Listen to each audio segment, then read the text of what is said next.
Perkenalkan, aku Harni. Aku pengajar TIU di kelas studi CPNS.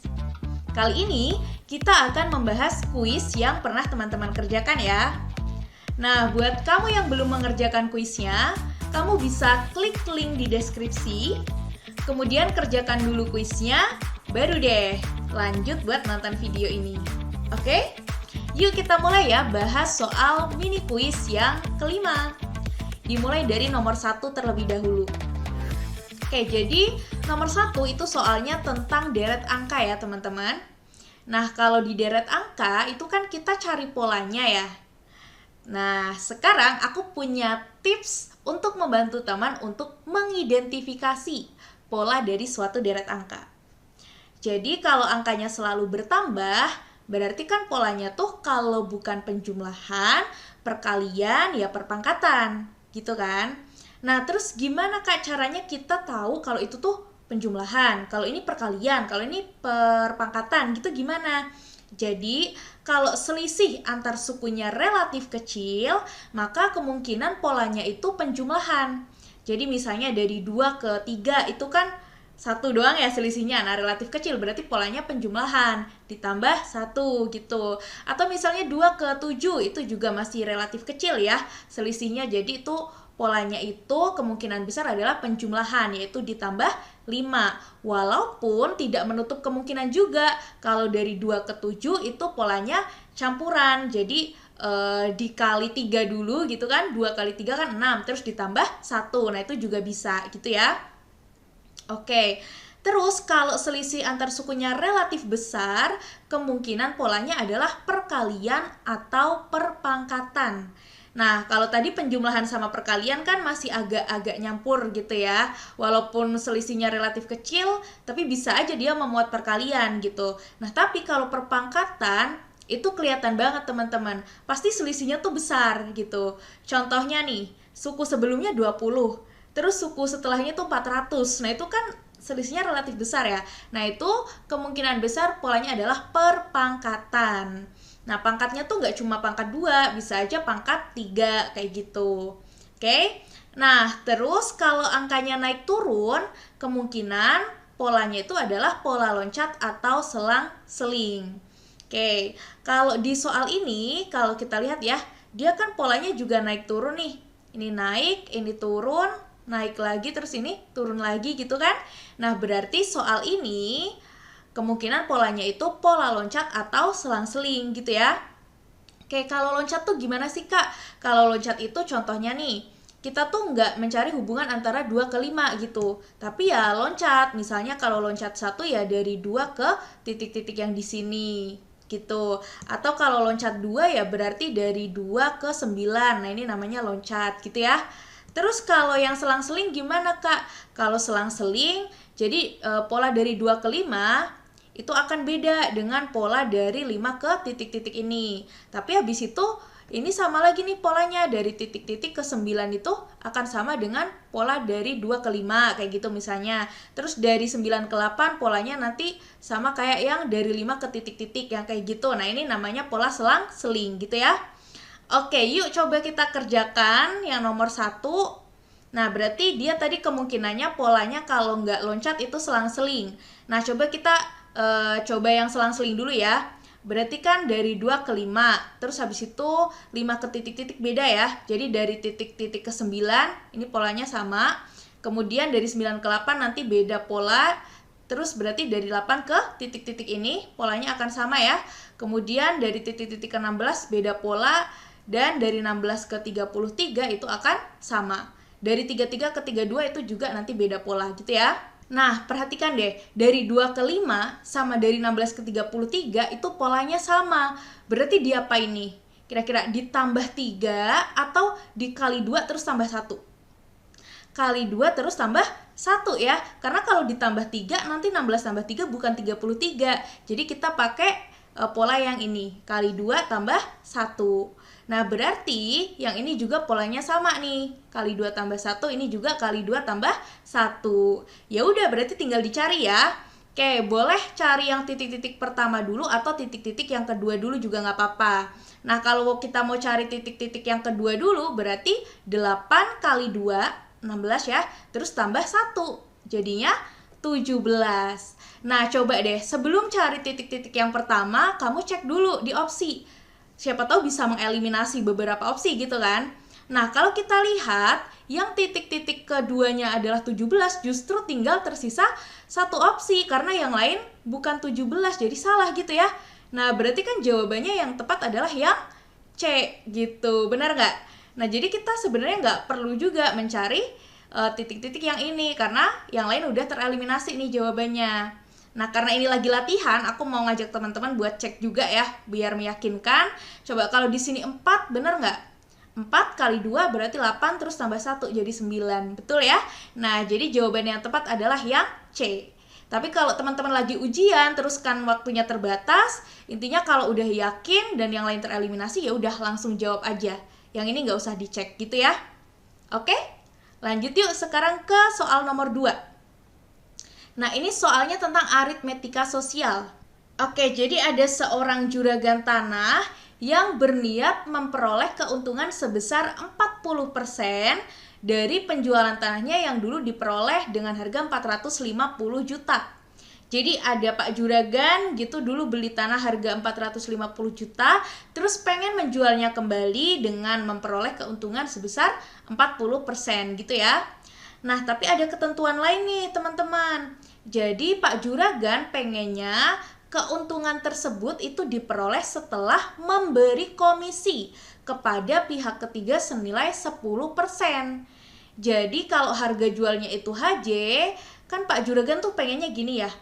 Harga jualnya kalau dikurang sama 10%-nya, berarti kan 10% dari harga jualnya gitu kan, akan sama dengan, nah HJ Bintang itu adalah harga jual yang mana Pak Juragan itu udah dapat untung 40% gitu.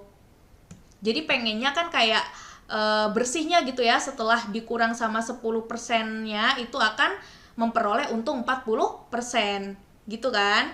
Nah, berarti kita coba cari yang ini dulu ya, HJ Bintang ya. Oke, harga jual kalau biar cepat itu teman-teman bisa pakai rumus ini nih. Nah, jadi tinggal 100% ditambah persentase keuntungannya. Ini ditambahin dulu baru dikali sama harga belinya. Kayak gitu. Nah, persen keuntungannya kan 40%. Terus harga belinya itu 450 juta. Jadinya seperti ini. Gitu ya. Terus 100% tambah 40% berarti 140%. Jadinya tinggal dikali sama 450 juta. Oke, 140% itu kan 140 per 100 ya. Ini bisa kita sederhanain teman-teman. Bagi 10 jadi 14, ini bagi 10 jadi 10. Oke, jadi sama aja kayak 14 per 10. Terus dikali 450 juta. Ini juga bisa kita sederhanain nih. Bagi 10, bagi 10. Tinggal 14 kali 45 berapa? 630 juta. Oke, jadi ini adalah harga jual yang mana Pak Juragan itu udah dapat untung 40%. Tapi kalau Pak Juragan ngejualnya segini, terus nanti 10%-nya dikasih ke pihak ketiga kan jadi kurang dari segini ya harga yang diterimanya atau harga jualnya kan. Nah, kalau kurang dari segini berarti Pak Juragan jadi nggak dapat 40% dong. Makanya tadi harus kita masukin ke sini karena yang kita cari adalah harga jual yang ini. Sesuai keinginannya Pak Juragan gitu ya. Oke, jadi tinggal kita masukin ke persamaan awal tadi. Harga jual dikurangi 10%-nya, karena tadi yang 10% kan buat komisi pihak ketiga gitu ya. Akan sama dengan harga jual setelah Bapak Juragan dapat keuntungan 40%. Jadi akan sama dengan 630 juta gitu ya. Nah, perhatikan nih teman-teman. Harga jual itu kan sama saja dengan 100% kali harga jual gitu ya. Karena 100% kan 1. Jadi ya harga jual itu sama dengan 1 kali harga jual atau 100% kali harga jual. Nah, kalau 100% harga jual dikurang 10% harga jual berarti tinggal 90%-nya gitu ya. 90% harga jual akan sama dengan 630 juta. Berarti kalau cari harga jual ya sama dengan 630 juta dibagi 90%. Nah, di sini 90% langsung aku tulis 90 per 100 ya. Karena persen kan artinya per 100. Oke, ini bisa kita sederhana ini. Bagi 10 ya. Jadinya seperti ini. Nah, berarti sama dengan 630 juta dibagi 9 per 10. Ingat ya, kalau ada pembagian dengan pecahan, berarti kita jadikan perkalian, terus pecahannya kita balik. Jadinya sama dengan 630 juta dikali 10 per 9. Jadi ininya dibalik ya. Terus pembagiannya jadi perkalian. Oke, kalau udah kayak gini tinggal kita sederhanain lagi. 63 bagi 9 itu 7. Terus nolnya ada 2, berarti 700, jangan lupa jutanya ya. Oke, 700 juta. Nah, jadi harga jual supaya Pak Juragan tetap untung 40%, meskipun sudah dikurang dengan 10% buat pihak ketiga, itu adalah 700 juta. Jadi jawabannya yang C. Paham ya? Oke, lanjut yuk. Sekarang ke nomor 3. Nah, ini soalnya tentang silogisme ya, teman-teman. Oke, di sini ada kalimat ibu pergi ke pasar jika ibu memasak. Nah, hati-hati nih. Kalau teman-teman pengen memisalkan jika P maka Ki, P-nya yang mana coba? Ayo. P-nya itu adalah kata-kata setelah kata jika ya. Nah, jadi kalau teman-teman pengen memisalkan jika P maka Ki, berarti ini yang harus kita misalkan sebagai P. Jadi kita tulis P adalah ibu memasak gitu ya. Nah, ini boleh nih kita misalkan sebagai Ki. Ibu pergi ke pasar. Oke, berarti kalimat yang pertama ini baru bisa kita misalkan jika P maka Ki.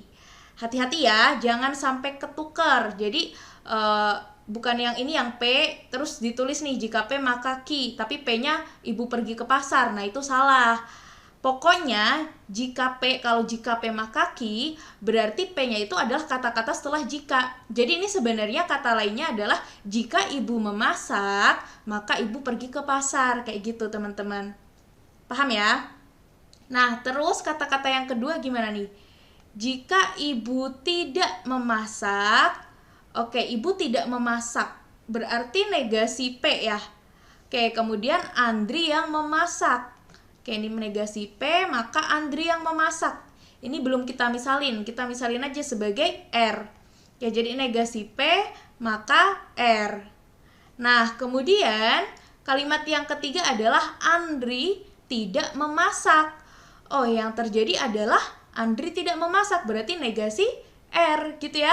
Oke, perhatikan teman-teman. Dari ketiga premis ini, kira-kira premis yang mana dulu nih yang bisa kita simpulkan? Atau dari tiga-tiganya langsung bisa kita simpulkan? Belum ya. Kalau dari premis 1 dan 2 kita belum bisa menyimpulkan apa-apa. Kecuali kalau di sininya negasi Ki atau Ki gitu baru bisa. Nah, kalau dari premis 2 dan premis 3 bisa nggak nih ditarik kesimpulan? Bisa ya, jika negasi P maka R. Terus kemudian yang terjadi adalah negasi R. Berarti simpulannya adalah negasi dari yang ini. Negasi dari negasi P. Ekuivalen dengan P gitu ya. Oke, tadi premis yang pertama jika P maka Ki.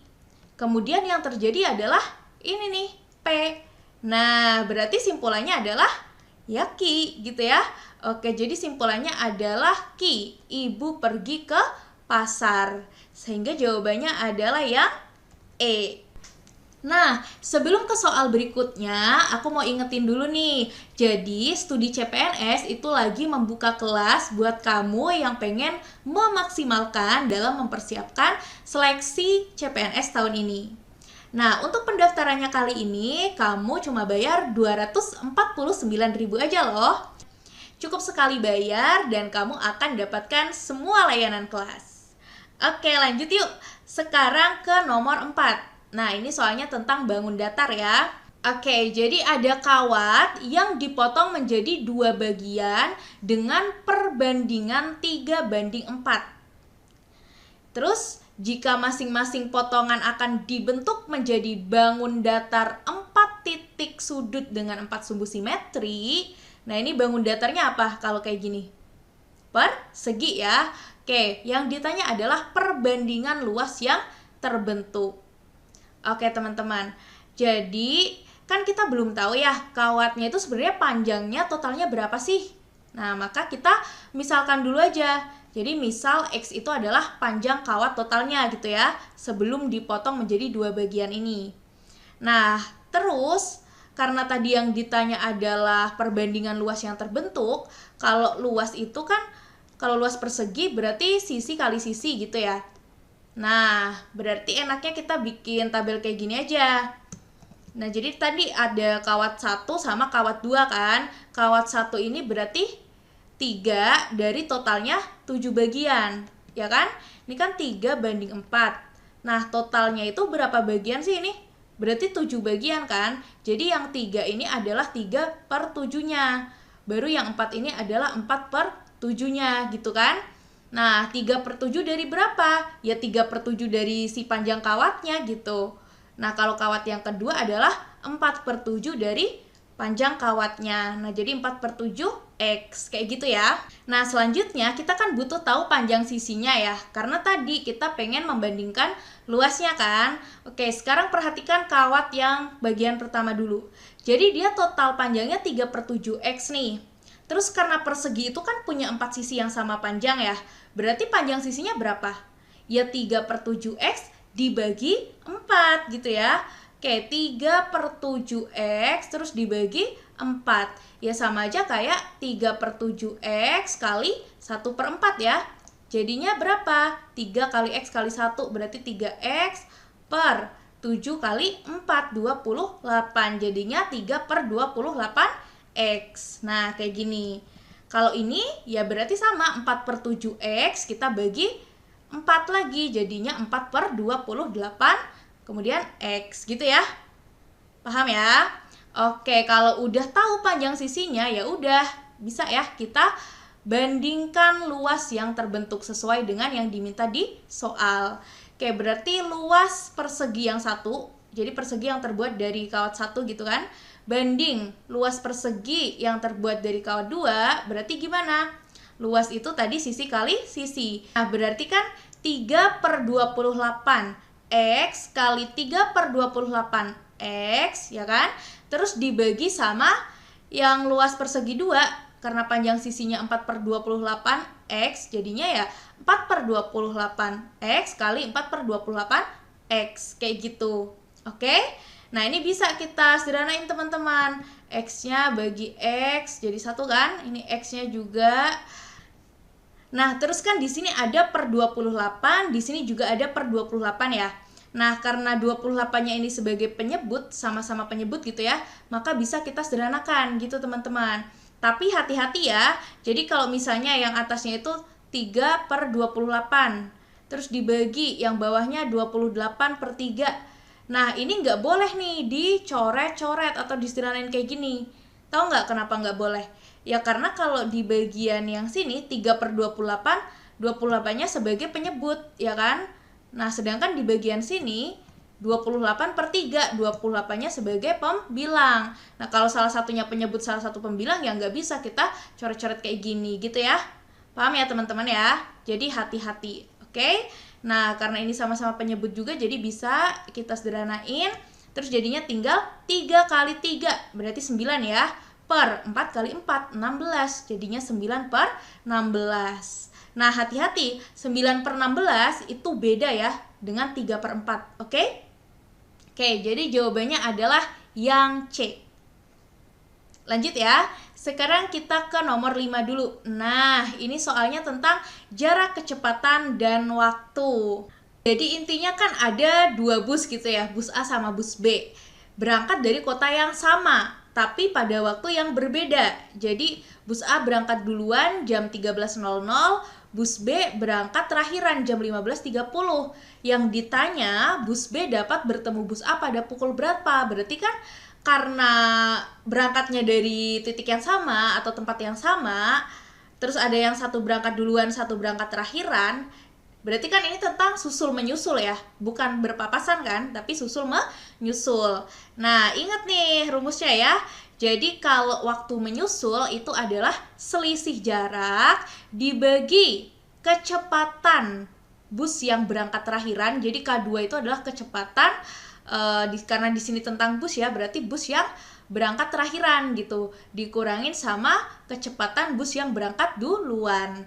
Nah, di sini yang berangkat terakhiran kan bus B ya, berarti ini kecepatan bus B dikurang yang ini kecepatan bus A. Kayak gitu ya, teman-teman. Oke, nah kalau selisih jarak itu sendiri rumusnya adalah selisih waktu berangkat dari bus A dan bus B, berarti kan tinggal waktu bus B berangkat dikurang waktu bus A berangkat. Itu selisihnya berapa jam atau berapa menit gitu kan. Terus dikali sama ini kecepatan dari bus yang berangkat duluan. Jadi kalau di sini kecepatan dari bus A. Kayak gitu ya. Jadi kalau waktu menyusul rumusnya adalah selisih waktu dari kedua bus tersebut berangkat dikali kecepatan bus yang pertama berangkat dibagi kecepatan bus yang kedua atau terakhir berangkat dikurang kecepatan bus yang pertama berangkat. Oke? Nah, terus tinggal kita masukin aja angka-angkanya sesuai yang ada di soal. Jadi waktu menyusulnya itu adalah selisih waktunya berarti kan jam 15.30 dikurang 13.00 kali kecepatan bus yang pertama berangkat. Nah, tadi bus yang pertama berangkat adalah bus A. Kecepatannya adalah 60 km per jam. Oke? Nah, maka di sini dikali 60. Terus dibagi sama kecepatan bus yang kedua yaitu kecepatan bus B ya. Di sini bus B kecepatannya adalah 75 km per jam. Jadi 75 km per jam dikurangi 60 km per jam. Karena satuannya udah sama, jadi kita nggak usah tulis, nggak apa-apa ya, biar lebih cepat gitu. Nah, ini kan tadi satuannya kilometer per jam nih. Yang mana satuan waktu pada kecepatan itu kan jam ya. Jadi ini kita hitungnya dalam jam juga gitu. Maksudnya jangan dijadikan menit, tapi dijadikan jam. Jadi selisihnya berapa jam gitu ya. Kayak 15.30 dikurangi 13.00 berarti kan 2 jam setengah atau 2,5 jam.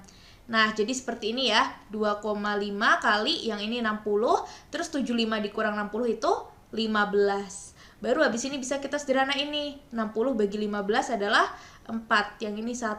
Jadi tinggal 2,5 kali 4 sama dengan 10.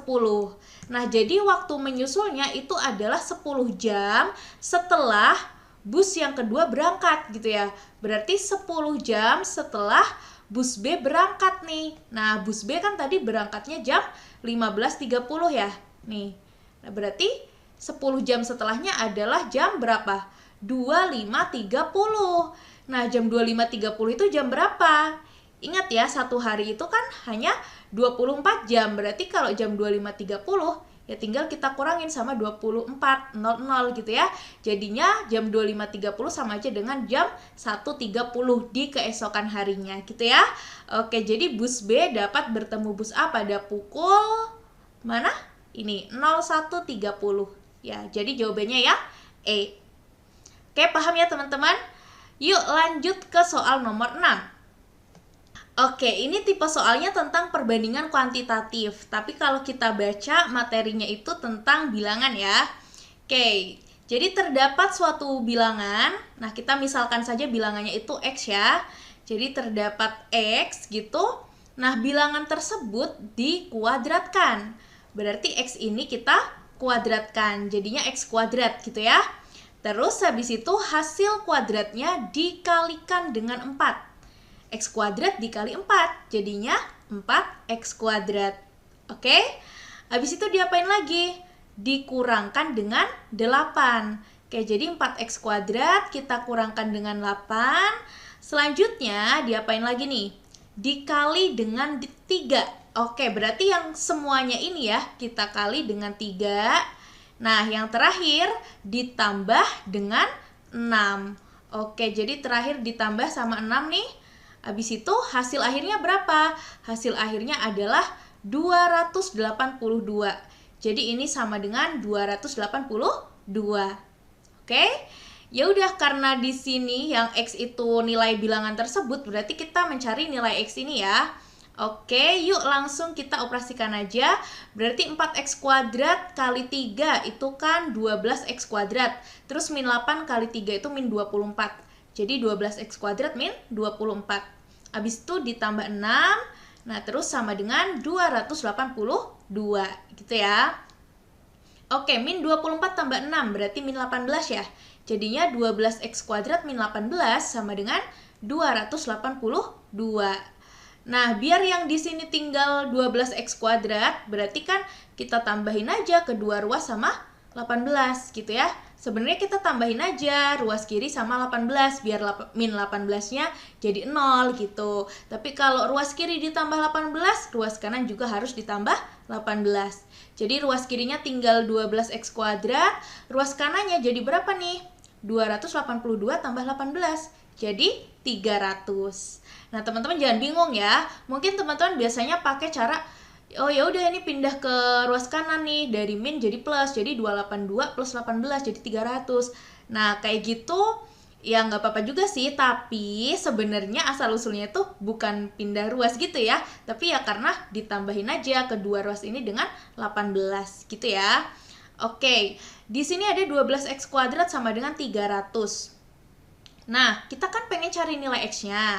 Ya udah, kita cari nilai x kuadratnya dulu aja, karena kita baru bisa cari x kuadratnya dulu kan. Nah, kalau x kuadrat berarti 300 dibagi 12 sama dengan berapa nih? 25 ya. Nah, kalau udah ketemu x kuadratnya 25, baru deh kita cari nilai x-nya. Berapa sih yang kalau dikuadratin hasilnya 25? Berapa ayo? 5? Atau min 5 juga? Min 5 juga ya jawabannya. Karena apa? Karena kalau min 5 dikuadratin artinya kan min 5 kali min 5. Jadinya plus 25 kan, atau positif 25 kan. Nah, jadi x-nya itu bisa plus atau bisa minus 5. Oke? Nah, teman-teman hati-hati ya. Kalau nilai x-nya itu bisa ada dua kemungkinan, itu bukan berarti langsung bisa disimpulkan, oh berarti hubungan x dan y tidak dapat ditentukan nih. Nah, bukan gitu ya. Karena kita harus tetap cari tahu dulu gitu. Siapa tahu nih ternyata mau 5 kayak mau min 5 sama-sama kurang dari y gitu misalnya. Atau sama-sama kalau misalnya x-nya berapa gitu, sama-sama lebih dari y. Maka harus kita selidiki dulu kan. Nah, kalau x-nya 5, y-nya 12, berarti kan hubungannya x kurang dari y ya. Terus ketika x-nya min 5, y-nya 12, juga sama nih hubungannya x kurang dari y. Nah, meskipun x-nya ada dua kemungkinan, tapi karena hubungannya itu sama-sama kurang dari ya, antara x dan y ini, atau x kurang dari y gitu, nah berarti ya bisa kita simpulkan bahwa x kurang dari y. Tahu jawabannya adalah yang A. Gitu ya. Ini kenapa x yang ini sama nggak kak? Ya x yang ini kan nilai bilangan tersebut. Nah, nilai bilangan tersebut kan x yang ini yang tadi kita cari ya. Jadi ya sama gitu. Oke, paham ya? Oke, lanjut yuk. Nah, sekarang soal nomor 7 ini tentang operasi hitung. Oke, jadi intinya gini. Dalam sebuah kantor itu kan ada total karyawannya itu ya jadinya 100% gitu kan totalnya kan. Nah, ada info bahwa 60% pegawainya itu sudah menikah. Jadi ini terbagi jadi dua golongan gitu teman-teman. Ada yang udah menikah yaitu 60% banyaknya. Berarti kan ada yang belum nikah ya. Nah, yang belum nikah berarti banyaknya berapa persen? Ya 100% dikurang 60%, jadinya 40%. Gitu ya. Paham kan? Oke, lanjut. Ada info apa lagi nih? Nah, katanya 70% dari pegawai yang sudah menikah adalah laki-laki. Nah, jadi kita fokus ke sini. Jadi 70% dari ini, artinya 70% dari 60% gitu ya, itu adalah laki-laki. Nah, 70% kali 60% itu sama dengan 42%. Kok bisa gitu, Kak? Ya, jadi 70% kali 60% itu kan sama dengan 7 kali 6 itu 42, terus nolnya ada 2, jadi 4.200. Nah, bukan 4.200%, karena apa? Karena persennya ada sebanyak 2 gitu, jadi 4.200%, terus persen lagi, gitu ya. Nah, coba deh, persen yang salah satunya ini kita ubah jadi per 100. Berarti kan sama dengan 4.200 per 100, terus masih ada persen yang satu lagi, yang ini ya. Nah, berarti kita tulis dia dalam bentuk persen. Terus bisa kita sederhanain deh. Nih, bagi berapa? Bagi 100. Nah, jadinya 42 per 1. 42. Terus masih ada persennya. Nah, jadi 42% gitu ya. Jadi jangan bingung ya. Oke, terus lanjut. Ada info berikutnya yaitu Ternyata total pegawai laki-laki dalam kantor tersebut itu ada 46%. Nih, 46% pegawai kantor tersebut adalah laki-laki. Nah, berarti kalau yang udah nikah itu ada 42%, berarti laki-laki yang belum nikah ada berapa? Karena total laki-lakinya 46%, ya yang belum nikah jadi 46% dikurang yang udah nikah, 42%, jadinya tinggal 4%. Dan yang ditanya adalah berapa persen sih pegawai perempuan yang belum nikah? Nah, berarti pegawai perempuan yang belum nikah adalah, nih total yang belum nikah 40%. Terus 4%-nya laki-laki, berarti perempuannya berapa? Ya 40% dikurang sama 4%. Jadi perempuan yang belum nikah di sini adalah 36%. Gitu ya. Paham kan? Oke, jadi jawabannya adalah yang A. Oke, masih semangat kan? Yuk lanjut ke soal nomor 8 nih. Nah, ini soalnya tentang kuantitatif perbandingan ya. Jadi kita akan membandingkan X dan Y atau mencari hubungan antara X dan Y kayak gitu. Nah, kalau untuk materinya sendiri, di sini ternyata ada sangkut pautnya sama bilangan ya. Kalau yang X itu mencari nilai T, berarti kita akan memanfaatkan persamaan ini. Kemudian kalau Y itu ya menghitung yang ada di sini gitu ya. Oke, yuk langsung aja kita cari nilai T-nya dulu dari persamaan ini. Nah, kalau teman-teman nemu persamaan kayak gini nih, ada pecahannya, biar lebih enak kita ngitungnya, kita kayak hilangkan aja penyebutnya gitu. Biar nggak ada lagi per 4, berarti harus diapain? Dikali 4 kan? Nah, jadi kalau ini yang ruas kiri kita kali 4, ruas kanan juga harus kita kali 4. Harus adil ya. Oke, sekarang ruas kiri kalau kita kali 4 jadinya gimana? Yang ini dulu deh. T kuadrat min 3 dibagi 4, terus dikali 4. Dibagi 4 dikali 4. Bisa kayak coret-coret gitu ya. Jadinya dibagi 1 gitu kan?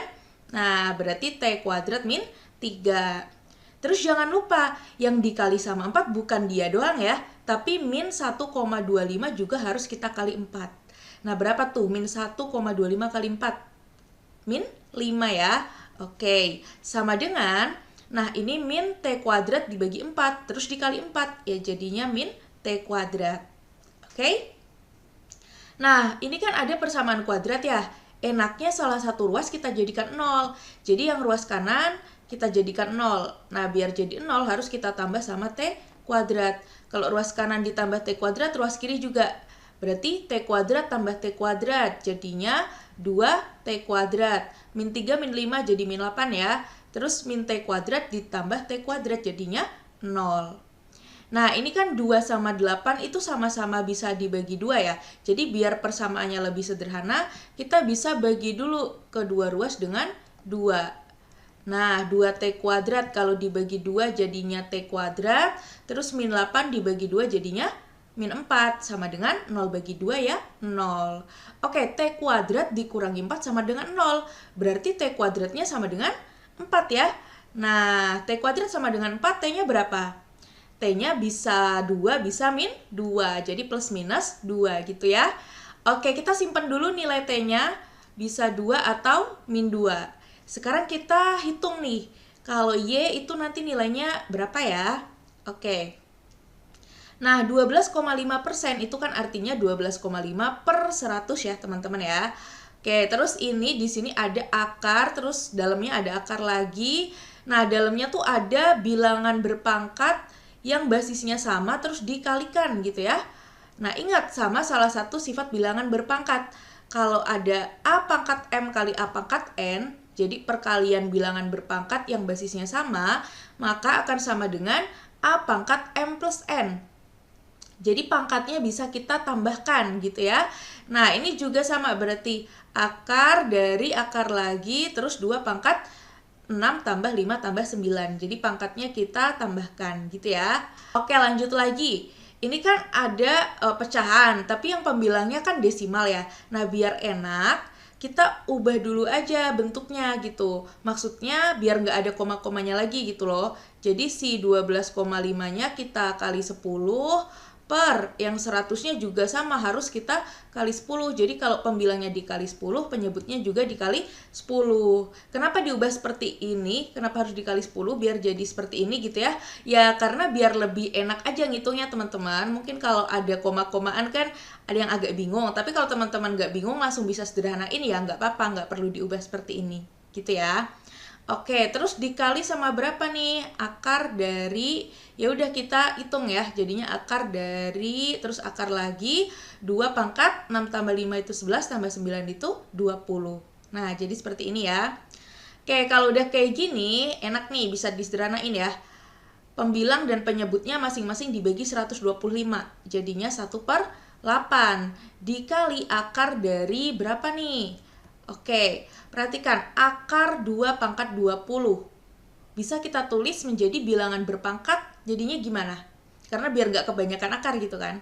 Nah, ingat sama sifat bilangan berpangkat yang ini nih. Nah, jadi kalau ada akar pangkat N dari A pangkat M, itu sama dengan A pangkat M per N.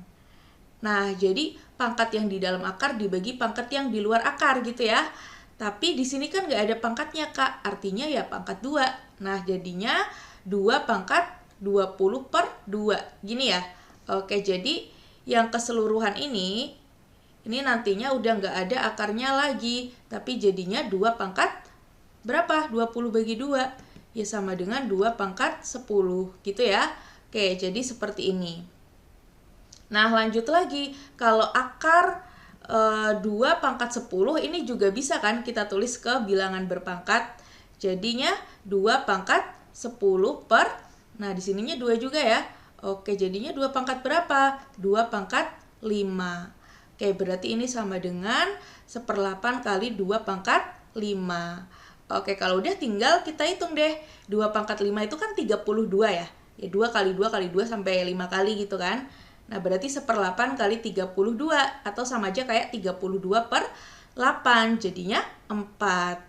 Oke, ketemu, berarti X-nya ini bisa 2, bisa min 2 gitu kan, 2 atau min 2, sedangkan Y-nya ini sama dengan 4.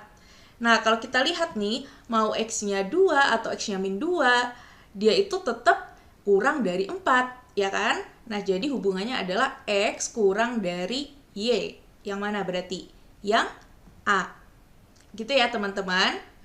Oke, yuk lanjut lagi ke soal nomor 9. Nah, ini soalnya tentang verbal analogi ya. Jadi nanti hubungan antara titik-titik yang di sebelah kirinya sama dengan ini akan kita terapkan di hubungan antara yang di sebelah kanannya sama dengan gitu. Oke, mari kita identifikasi.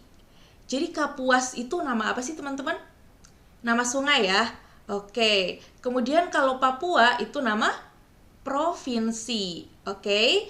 Nah, kalau Jayapura dia adalah ibu kota dari Papua. Jadi ibu kota dari provinsi yang di sebelah kirinya gitu ya. Maksudnya ini nih provinsi yang dimaksud tuh yang di sini, yang di sebelah kirinya dia gitu, maksudnya di titik-titik ini. Gitu ya.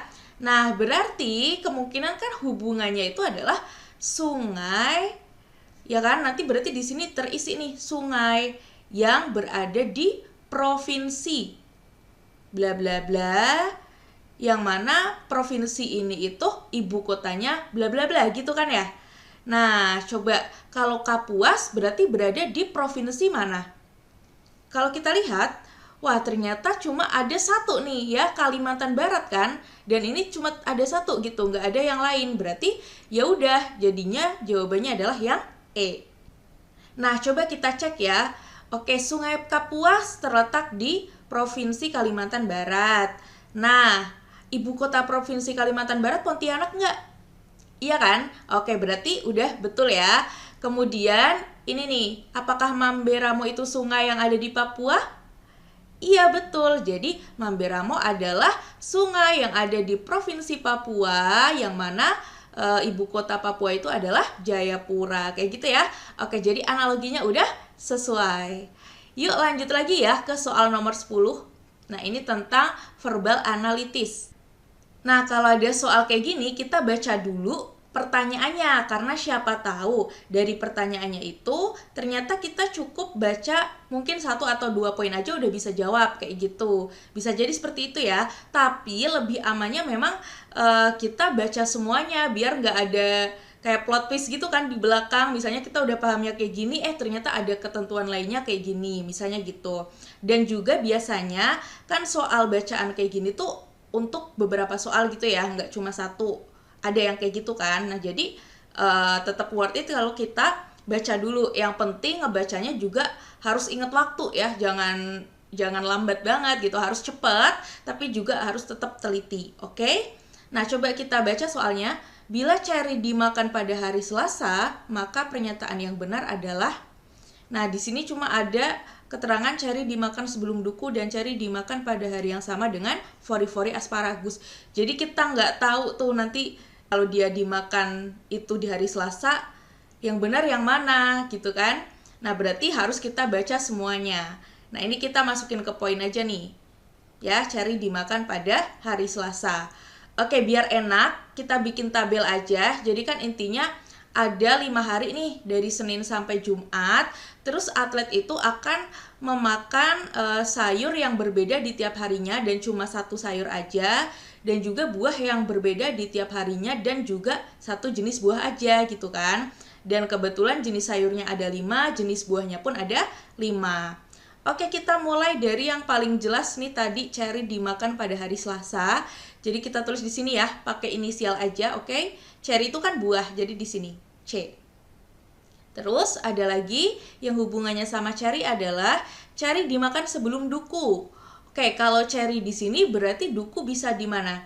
Ya di hari Rabu, kalau nggak Kamis, kalau nggak Jumat. Masih ada 3 kemungkinan ini ya.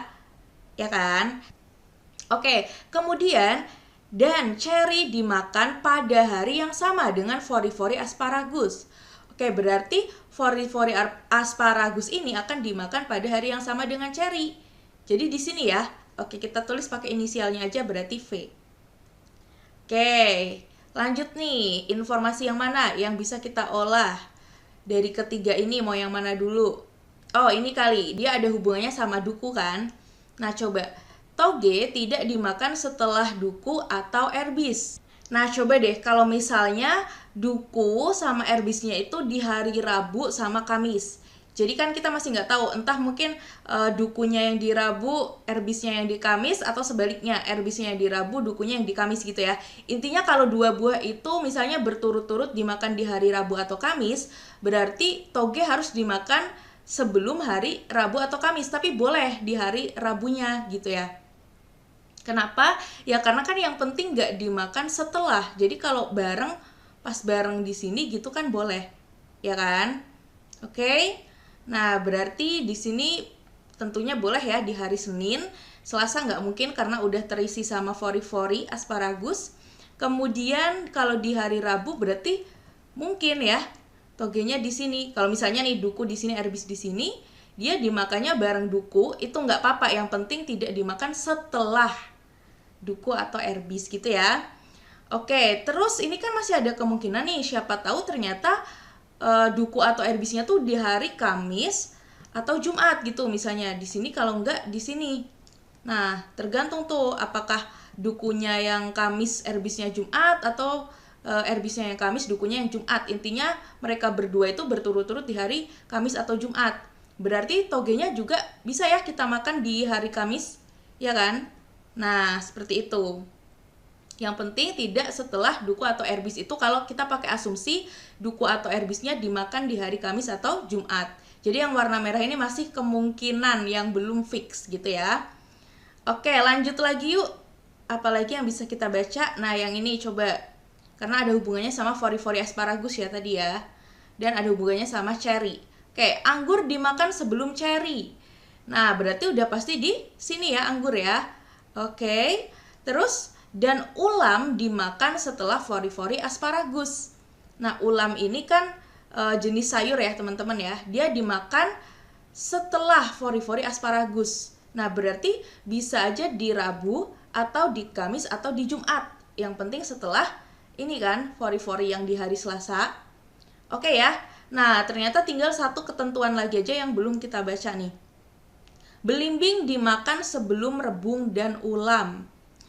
Oh, oke. Jadi kan di sini di buahnya belum ada belimbing ya tadi ya. Dan dia tuh dimakan sebelum rebung dan ulam. Ya berarti di sini nih di hari Kamis Jumat ini itu adalah untuk rebung dan ulam, teman-teman. Nah, gitu ya. Jadi rebungnya bisa di Kamis terus ulamnya Jumat, atau ulamnya yang di Kamis rebungnya di Jumat gitu. Nah, berarti belimbing adalah di sini karena dimakan sebelum rebung dan ulam. Oke. Nah, jadi ini jadinya fix ya. Berarti belimbing di sini jadi duku sama erbis itu antara duku yang di Kamis erbis Jumat atau sebaliknya. Nah, kemudian rebung sama ulam juga gitu ya. Bisa rebung yang Kamis, ulam yang Jumat atau sebaliknya. Yang penting kalau di Kamisnya rebung ya berarti Jumatnya harus ulam. Kalau di Kamisnya ulam, Jumatnya harus rebung, kayak gitu ya. Ini kenapa aku tulis atau kayak gini ya, karena nggak ada ketentuan lagi yang mengatur untuk itu gitu. Oke, nah perhatikan karena ulam itu akan dimakan hari Kamis atau enggak Jumat, tergantung dari rebung ya, dia dimakan di hari berapa. Nah berarti udah otomatis ulam nggak dimakan di hari Rabu, kayak gitu. Oke, kalau untuk buah udah semua nih, A, B, C, D, E, udah ada urutannya. Nah kalau sayur gimana? R, nah S nih yang belum, sawi ya. Oke, sawinya belum, tapi nggak ada ketentuan yang mengatur nih tentang sawi harus dimakan sebelum apa atau sesudah apa gitu ya. Berarti sawi bisa di sini di hari Senin, ya kan? Atau bisa juga sawinya tuh di sini di hari Rabu. Nah, berarti kita udah dapatkan ya bahwa urutannya tuh seperti ini. Oke ya. Nah, setelah itu baru deh kita cek opsinya masing-masing. Yang di sini duku dan ceri dimakan pada hari Rabu. Ini udah fix salah, walaupun kita nggak lihat tabel karena ya duku sama ceri sama-sama buah, sedangkan setiap hari cuma makan satu jenis buah gitu ya. Jadi salah. Kemudian sawi dimakan pada hari Senin atau Rabu. Sawi, Senin atau Rabu. S, betul ya? Oke, berarti B adalah jawaban yang benar, teman-teman. Nah, coba kita cek opsi C, D, sama E juga ya. Yang C, erbis dimakan hari Senin. Enggak ya, erbis itu kalau enggak Kamis, itu Jumat. Tergantung dari duku dimakan di hari apa gitu ya. Oke, berarti betul dia salah juga. Nah, erbis dan sawi dimakan pada hari Jumat. No ya, karena sawi dimakannya Senin kalau enggak Rabu. Kalau erbisnya iya hari Jumat, tapi kan di sini ada kata hubung dan, yang artinya kalau mau benar harus benar dua-duanya. Jadi ini salah. Oke? Nah, kemudian yang E, toge dimakan pada hari Kamis. Enggak ya, toge kan dimakannya hari Senin kalau enggak Rabu, sama kayak sawi. Oke, ini salah juga. Jadi betul jawabannya adalah yang B. Paham ya? Oke, yuk lanjut lagi ke soal nomor 11. Nah, ini soalnya tentang figural ya. Nah, kalau ada soal kayak gini, coba kita lihat ya. Ini kan kelihatan nih yang ada perubahan dari kiri ke kanan ya. Kalau ini dan yang bawahnya kan beda bangun, jadi kita nggak bisa lihat transformasinya dari atas bawah atau dari berdasarkan kolom, itu nggak bisa. Nah, berarti kita lihat transformasinya itu berdasarkan baris ya. Nah, kalau kita lihat ini dari kiri ke kanan, itu transformasinya diapain sih gitu. Nah, nanti kita terapkan transformasi tersebut ke baris yang di bawahnya. Berarti ini kita transformasikan yang sama dengan ini, baru nanti hasilnya gimana gitu kan. Nah, tapi sebelum kita melakukan itu, coba kita eliminasi apa yang bisa kita eliminasi gitu teman-teman. Nah, coba kira-kira yang paling mudah kita bisa eliminasi berdasarkan apanya dulu?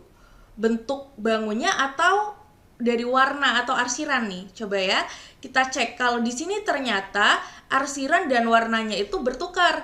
Bangun yang tadinya kayak gini, akhirnya dia jadi diarsir. Nah, bangun yang tadinya diarsir akhirnya jadi berwarna gitu ya. Jadi cuma tukeran gitu arsirannya. Nah, karena di sini tuh diarsir semua, ya berarti jenis arsirannya ditukar gitu. Nah, berarti kita bisa eliminasi berdasarkan warna atau arsiran ya. Coba lihat deh opsi yang D. Kan ini arsiran semua, jadi nggak mungkin kan ada yang polos kayak gini. Berarti udah fix salah. Oke, terus mana lagi yang bisa kita eliminasi berdasarkan arsiran? Berarti kan nanti yang ini nih, si trapesium arsiranya bakal kayak gini ya. Arsiranya itu dari kiri ke kanan kayak gini, kayak garis atau gitu kan. Nah, coba kita lihat di bagian trapesium yang arsiranya tidak seperti garis atau. Nah, yang A ya, ini salah nih. Nah, kalau yang lain arsiranya masih benar, seperti garis atau gini kan arsiranya. Oke, ada lagi yang bisa kita eliminasi? Udah ya, udah nggak ada lagi. Oke, sekarang lanjut. Berarti kita akan eliminasi berdasarkan perubahannya. Jadi, mereka itu diapain sih gitu. Sekilas mungkin kalau kita lihat bangun yang ini, kita bisa berkata, oh ini dicerminkan, gitu kan. Tapi, hati-hati ya teman-teman, kalau dicerminkan, berarti bangun yang ini harusnya jadi seperti ini nih, ya nggak? Ya kan, kalau dicerminkan harusnya jadi seperti ini. Paling nanti warnanya kan yang jadi berubah polos gitu kan. Tapi nanti maksudnya dia menghadapnya akan ke kiri bawah seperti ini nih, yang bagian ini. Sedangkan di sini dia menghadapnya ke kiri atas. Nah, berarti transformasinya bukan pencerminan ya, tapi diapain? Dari kayak gini bisa jadi kayak gini, itu karena diputer ya, 180 derajat. Nah, kalau kita lihat, mana nih yang bisa kita eliminasi? Bangun yang ini dulu coba, trapesium. Dia kalau kita rotasi atau kita putar sebesar 180 derajat, pasti nanti jadinya madep ke atas ya. Nah, kalau kita lihat nih, trapesiumnya ternyata ada yang madep ke bawah nih, yang C. Jadi dia salah. Oke? Nah, apa nih yang membedakan opsi B dan E? Kalau kita lihat ya di bangun kedua ya. Oke, kita cek juga berarti dia kalau kita rotasi atau kita putar 180 derajat, misalnya berlawanan arah jarum jam gitu ya. Nanti kan berarti dia akan ada di kiri bawah ya. Dia madep kiri bawah gitu. Nah, berarti yang B karena dia menghadap ke kiri atas dia salah gitu. Jadi jawabannya adalah yang E gitu ya teman-teman. Terus kalau diputarnya 180 derajatnya searah jarum jam gimana Kak? Ya coba aja, nanti hasilnya sama aja gitu. Dia akan ada di kiri bawah gitu ya teman-teman. Oke, lanjut yuk. Sekarang nomor 12. Nah, di sini ada soal tentang operasi bilangan. Kelereng Nina lebih banyak daripada kelereng Yanti. Oke, terus jumlah kelereng mereka berdua adalah 70 butir. Nah, berarti kalau banyak kelereng Nina itu N dan banyak kelereng Yanti itu Y, berarti N ditambah Y itu akan sama dengan 70 gitu ya. Karena jumlah kelereng mereka berdua adalah 70. Nah, yang ditanya adalah berapakah banyak kelereng yang dimiliki Nina? Berarti kita pengen cari N gitu ya. Jika selisih kelereng keduanya adalah 28. Nah, kalau selisih kan yang banyak dikurang sama yang dikit. Tadi kan lebih banyak yang punya Nina ya. Oke, jadi kalau punya Nina dikurang sama punya Yanti akan sama dengan ini, selisihnya 28. Nah, ingat tadi yang ditanya adalah berapakah banyak kelereng Nina. Jadi yang mau kita cari adalah variabel apa? N atau Y? N ya. Nah, kalau kita mau cari variabel N yang harus kita eliminasi adalah variabel Y. Nah, Y diapain nih sama min Y biar jadi 0?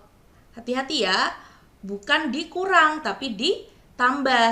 Nah, mungkin sedikit tips nih dari aku. Jadi kalau tandanya, ini kan karena koefisiennya udah sama-sama 1, jadi nggak perlu kita samain kan angka yang di depan variabel Y-nya gitu loh.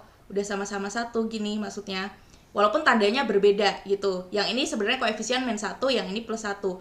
Nah, kalau tandanya berbeda, maka biar kita mengeliminasi variabel tersebut harus kita tambahkan. Tapi kalau tandanya sama, misalnya sama-sama plus atau sama-sama minus, ya biar variabel tersebut tereliminasi harus kita kurangkan.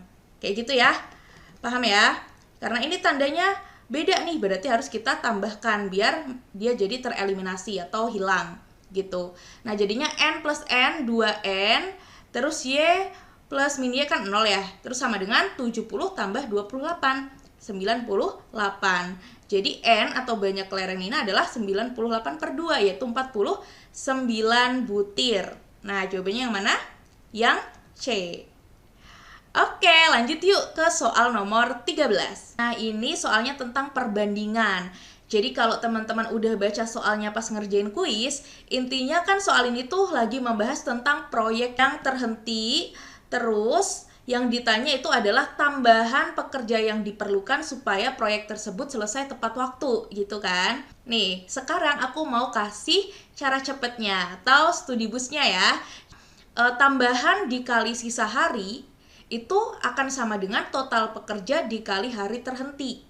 Ibaratnya ini adalah pekerjaan yang harusnya dilakukan oleh total pekerja selama hari terhenti gitu kan. Berarti ini yang harus diganti sama tambahan orang ya, yang dikalikan sama tambahan orang tersebut akan bekerja selama sisa harinya berapa gitu ya. Oke, jadi kalau yang mau kita cari adalah tambahannya, tinggal gimana? Ya berarti total pekerja kali hari terhenti banyaknya ada berapa, terus dibagi sama sisa harinya gitu ya. Oke, yuk langsung kita terapkan aja. Berarti tambahan sama dengan ini ya, seperti yang tadi aku bilang, total pekerja kali hari terhenti per sisa hari. Oke, total pekerjanya awalnya berapa sih? Nih ya, pembangunan jalan direncanakan waktunya segini dengan pekerja 15. Berarti total pekerjanya adalah 15. Hari terhentinya adalah ini, terhenti selama 4 hari karena hujan badai. Jadi hari terhentinya adalah 4. Kemudian dibagi sisa hari. Nah, sisa hari awalnya dia akan dikerjakan dalam waktu 30 hari. Berarti keseluruhannya kan 30. Terus habis itu setelah 6 hari pelaksanaan berarti dikurang sama 6 kan. Nih 30 dikurang sama 6. Terus dikurang lagi sama yang terhenti tadi selama 4 hari. Jadi 30 dikurang 6 terus dikurang 4 gitu ya. Oke, kalau gitu langsung aja berarti kita hitung ya. Jadinya 15 kali 4 per 20, karena 30 kurang 6 kan 24 ya, 24 dikurangi 4 berarti 20. Ini bisa kita sederhanain, bagi 4 ini 1, ini bagi 4 jadinya 5. Oke, 15 bagi 5 sama dengan 3. Jadi tambahan orangnya itu adalah 3 orang. Jawabannya yang B. Lebih singkat kan? Oke, yuk lanjut lagi ya. Sekarang nomor 14. Nah, ini soalnya tentang kombinatorika. Dan yang ditanya adalah peluang terambilnya 2 kelereng merah dan 1 kelereng putih. Oke, ngomong-ngomong tentang peluang, yang perlu teman-teman ingat adalah ini ya. Jadi kalau peluang kejadian A itu sama dengan banyak kejadian A dibagi sama banyak seluruh kejadian. Kayak gitu ya. Oke, nah kejadian A itu apa sih? Kejadian A ya berarti kejadian terambil 2 kelereng merah dan 1 kelereng putih gitu kan. Nah, cara mengambilnya itu kan sekaligus secara acak gitu ya. Berarti ini adalah kata kunci kalau kita akan menggunakan konsep kombinasi. Jadi nggak memperhatikan urutan gitu ya. Nah, untuk rumus kombinasi sendiri itu seperti ini. Jadi kombinasi R unsur dari N unsur yang ada adalah N faktorial per N min R faktorial kali R faktorial. Jadi N itu unsur yang tersedia, totalnya berapa, sedangkan R itu adalah unsur yang mau diambil gitu ya. Oke, sekarang kita cari NA. Ada berapa ya kira-kira? Berarti NA itu adalah ini ya, kejadian terambilnya 2 kelereng merah. Nah, total kelereng merahnya ada berapa? Ada 5. Berarti gimana? Kombinasi 2 dari 5 ya, atau 5C2 kayak gini. Ya kan? Jadi ini totalnya ada 5 kelereng merah, yang mau diambil adalah 2. Terus di sini ada kata-kata dan. Berarti ditambah apa dikali? Dikali ya. Oke, dikali sama banyak cara memilih 1 kelereng putih dari yang tersedia berapa? 3 kelereng putih. Berarti kita kali sama 3C1. Karena yang tersedia 3 kelereng putih, yang mau diambil 1 kelereng putih gitu ya. Oke, lanjut yuk. Berarti tinggal kita masukin ke rumus ini nih. 5C2 ya jadinya seperti ini. 5 faktorial per 5 min 2 faktorial kali 2 faktorial. Nah, untuk 3C1 ini kan berarti kita mau mengambil 1 dari 3 bola yang ada. Berarti ada berapa kemungkinan? Ya 3, kalau nggak terambil bola pertama, kedua ya ketiga gitu kan. Jadi nggak perlu kita uraikan juga nggak apa-apa, langsung aja jadinya 3 gitu ya. Nggak cuma 3C1, berapapun kalau C1 ya berarti hasilnya adalah yang sesuai dengan si di sininya gitu. Jadi kalau NC1 itu sama dengan N gitu ya. Oke, nah ini tinggal kita hitung 5 dikurangi 2 kan 3. Jadi 5 faktorial per 3 faktorial kali yang ini tetap 2 faktorial. Jangan lupa habis itu dikali sama 3. Nah, berarti ini 5 faktorialnya bisa kita uraikan ya. Sampai ke 3 faktorial aja biar bisa disederhanain sama ini. Nah, jadi seperti ini. Terus 2 faktorialnya kita uraikan menjadi 2 kali 1. Terus ini bisa kita sederhanain deh. 3 faktorial dibagi 3 faktorial, kemudian 4 dibagi 2 itu 2, 2 bagi 2 itu 1. Nah, ini juga tadi hasilnya 1 ya. Nah, berarti ini tinggal 5 kali 2 gitu ya nanti ya. Jangan lupa habis itu dikali 3 juga. Jadi 5 kali 2 itu 10, 10 dikali 3 sama dengan 30. Oke, kita simpen dulu ya. Jadi banyak kejadian A adalah 30. Sekarang kita cari banyak seluruh kejadian. Nah, kalau banyak seluruh kejadian, berarti kita mau mengambil berapa kelereng dari berapa kelereng yang tersedia gitu kan. Nah, yang mau kita ambil berapa kelereng? Ya 2 tambah 1 gitu. Jadi ada 3 kelereng yang mau kita ambil kan. Terus yang tersedia berapa kelereng? Yang tersedia adalah 5 tambah 3, 8 kelereng. Oke, jadi kita mau mengambil 3 kelereng dari 8 kelereng yang ada. Berarti NS-nya itu adalah 8C3. Paham ya? Karena kita mau mengambil, nah ini juga ada nih. Ini kita mau mengambil 3 kelereng dari totalnya 5 tambah 3 yaitu 8. Jadinya 8C3. Tinggal masukin lagi ke rumus ini. Nah, kalau teman-teman udah terbiasa mengerjakan gitu pasti lebih satset gitu ngitungnya juga.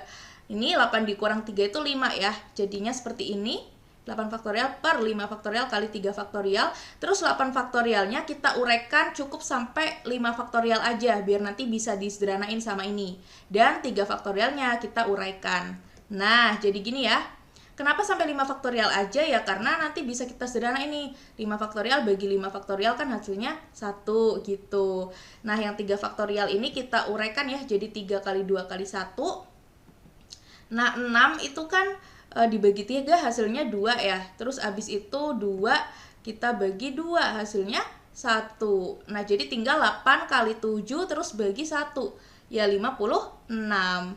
Oke, jadi banyak seluruh kejadiannya ada 56. Terus ingat tadi ya, peluang kejadian A adalah NA dibagi NS. Jadinya 30 dibagi 56. Nah, di sini nggak ada ya 30 dibagi 56. Berarti kita cari bentuk lainnya gitu. Mungkin kita sederhanakan. Pembilang dan penyebut kita bagi 2 coba ya. Berarti kan 30 bagi 2 itu 15. 56 bagi 2, 28. Oh, berarti 15 per 28. Ada nggak kalau 15 per 28? Ada ya, yang C. Jadi jawabannya adalah yang C. Oke? Yuk lanjut lagi ke soal terakhir yaitu nomor 15 tentang deret huruf. Nah, kalau di pembahasan minggu quiz sebelumnya, aku nyaranin kalau misalnya ada deret huruf nih, terus polanya nggak ketebak banget, itu bisa diubah dulu ke bentuk deret angka kayak gitu. Tapi yang ini tuh bisa dibaca gitu loh, agak plot twist dikit. Ini Naj, Bev, Ram, RPA. Coba kalau kita lihatnya dari kanan gitu ke kiri. Kelihatan banget gak sih ini kalau dibacanya dari kanan ke kiri kan Jan, Feb, Mar, April. Nggak asing nggak sih? Nah, iya, jadi ini tuh nama-nama bulan gitu kan. Nih kayak Jan, Feb, Mar, April. Ini tuh Januari, Februari, Maret, April gitu. Ya kan, tapi ditulisnya 3 huruf yang terdepan aja. Terus penulisannya tuh dibalik gitu. Kayak Jan ini kan jadi Naj gitu kan. Nah, berarti selanjutnya abis April apa? Mei kan? Nah, tapi ingat ya, karena penulisannya dibalik dari belakang ke depan, jadinya IEM. Jadi Mei itu jadi IEM gitu ya. Oke, berarti di sini selanjutnya adalah IEM. Jawabannya yang B. Nah, alhamdulillah sudah selesai. Terima kasih teman studiku yang udah menonton pembahasannya dari awal sampai akhir. Semoga apa yang kami bagikan bisa bermanfaat buat teman-teman ya.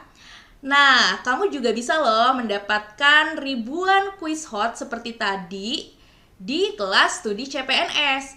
Nggak cuma kuisnya aja, kamu juga akan dapat materinya secara lengkap. Dijamin paham deh.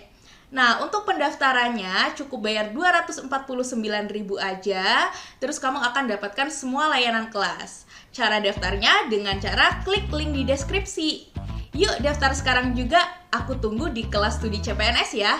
Dadah! Bimbel Studi CPNS rekomendasi banget buat teman-teman yang bener-bener pengen lolos CPNS tahun ini.